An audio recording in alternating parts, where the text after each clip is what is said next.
حضرت نوح علیہ السلام 950 سال قوم میں محنت کرتے رہے. کوئی عام معمولی بات ہے؟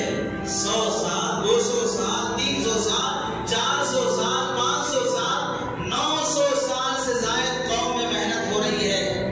ہر روز ان کی ڈیوٹی یہی ہے کہ جاؤ قوم کو اللہ کی طرف بلاؤ. قوم کا ان کے ساتھ رویہ کیسے؟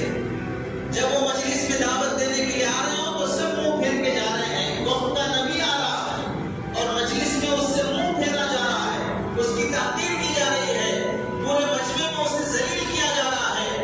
کوئی 1-2 دن کی بات ہے، 900 سال تک جب نبی کو ایسی ذلت اپنی قوم کی طرف سے برداشت کرنا پڑا تو کس قدر استقامت سے وہ جمے رہے.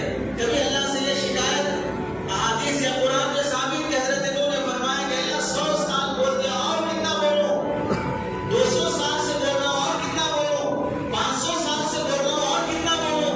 کبھی یہ شکایت نہیں ہے، کبھی یہ شکایت نہیں ہے. پرعزم اور حوصلہ مند لوگوں کی یہ شکایتیں نہیں ہوتی ہیں. ان کی نظر ہمیشہ ثریا پہ رہتی ہے، ان کی نظر ہمیشہ آسمانوں پہ رہتی ہے. 900 سال، 950 سال کی محنت کا نتیجہ اللہ تعالیٰ ان العاقبۃ للمتقین، انجام نیک لوگوں کے حوالے کرتے ہیں.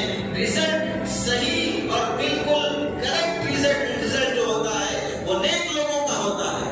آخر حضرت نوح علیہ السلام کی محنت کام لائی. جنہوں نے ظلم کیا، جنہوں نے اللہ کے نبی کی بات نہیں مانی، ہلاک کر دیے گئے، غرق کر دیے گئے.